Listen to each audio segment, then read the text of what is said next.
Hello everyone. For those of you who recognize me, I miss you all. For those of you that I have yet to meet, my name is Adrian Lee. I've been a personal trainer at the Cricket Club for the last 20 years. And today, I'd like to share with you 6 of my favorite body weight exercises to help you get ready for a fantastic tennis season. So, let's get started.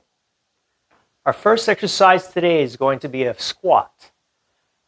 Feet are going to be a little bit wider than shoulder width apart, comfortable for you. Ideally, we're going to put our hands together, elbows very close, and our goal is to drop the elbows in between the knees, keeping our feet flat on the ground. That means toes to heel, heel to toes, nice and flat. So from the side, it's going to look like this. If you have trouble with this range of motion, don't worry about it. Just go as far as you can, keeping your feet flat on the ground. If it's a quarter, fantastic. We want to have no pain or soreness. If you need, you might grab your chair, grab the back of a chair, sink down, stretch, or halfway. If you need something more stable, maybe your kitchen counter. All the way down, all the way up, or just halfway is great as well. Our goal here is to keep our feet flat on the ground and feel very stable. Build up those leg muscles, stretch out the hips. Your goal will be to do 10 repetitions. Exercise number 2 is going to be a forward lunge. What we're going to do here is step forward, bend our back knee as close to the ground as possible, keeping the front foot flat. Standing back up, we'll switch legs, stepping forward comfortably. Again, front foot's flat on the ground, back knee as close to the ground as possible without touching, standing back up. From the side, stepping forward, front foot's flat on the ground, especially that heel. Back knee's almost to the ground, body's nice upright. You should feel a nice big stretch in here. Standing up, alternate to the other side, foot flat on the ground, back knee as close as possible. Really good posture, holding your core. Stand back up nice and tall. Your goal will be to do 10 on both sides, so that's 20 altogether. Our next exercise, or exercise number 3, is a side lunge.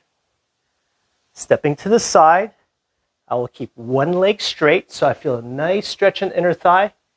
Both feet need to stay flat. If my foot rolls up, it puts undue strain on the inside of the knees. Not very good for us. So keep that foot as flat as you can. Get down as low as you can. Ideally, you're dropping down to your maximum range, standing back up. But depending on where you're at, maybe step out, place both hands on the knee for support, and stand back up.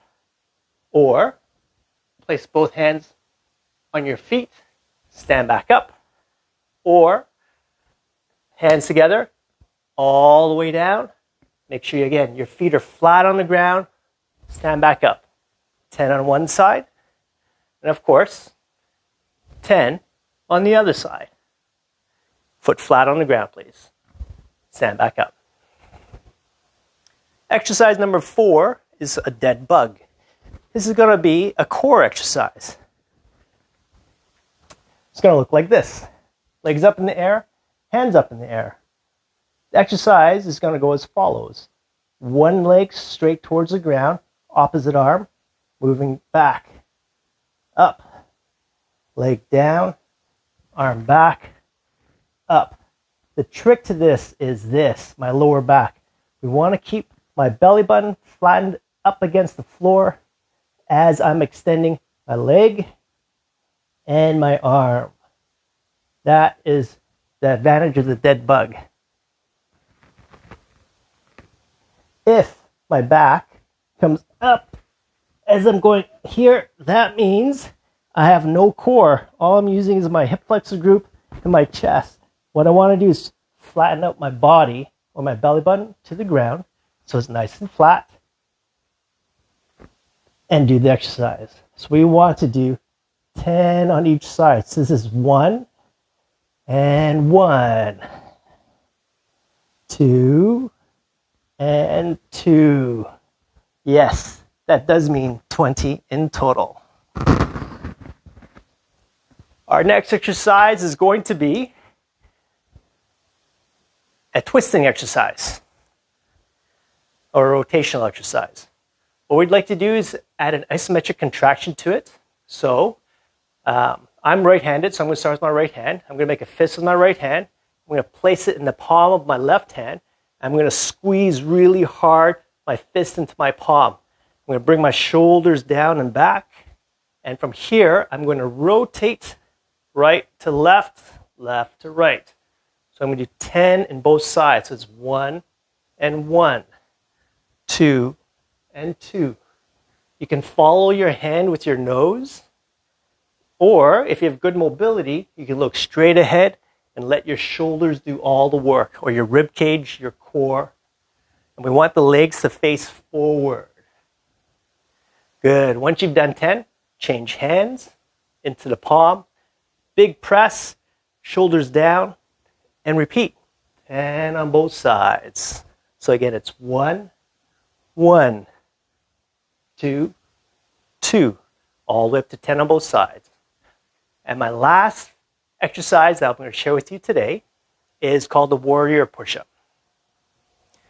What we're going to do is we're going to open up our stance nice and wide. We're going to walk out into a solid plank position.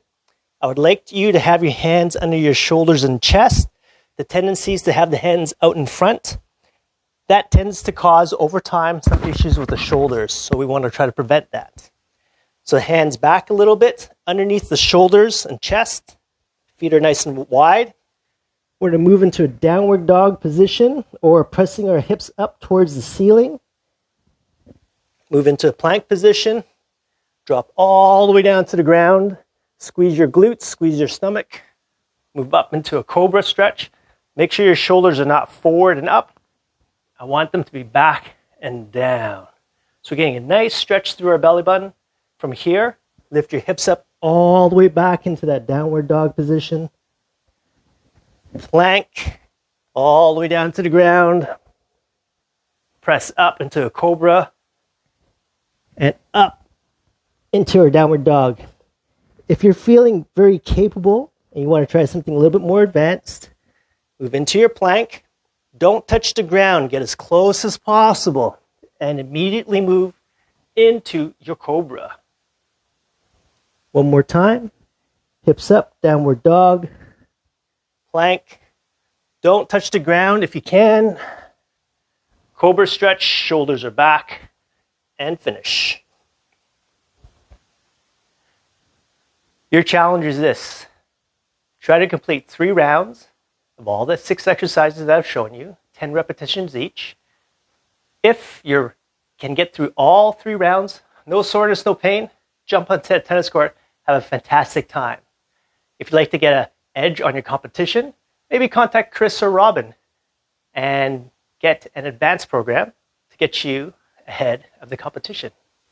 If you're experiencing any pain or discomfort, you might want to consider contacting your favorite healer. It could be your family doctor, physiotherapist, massage therapist, acupuncture, chiropractor.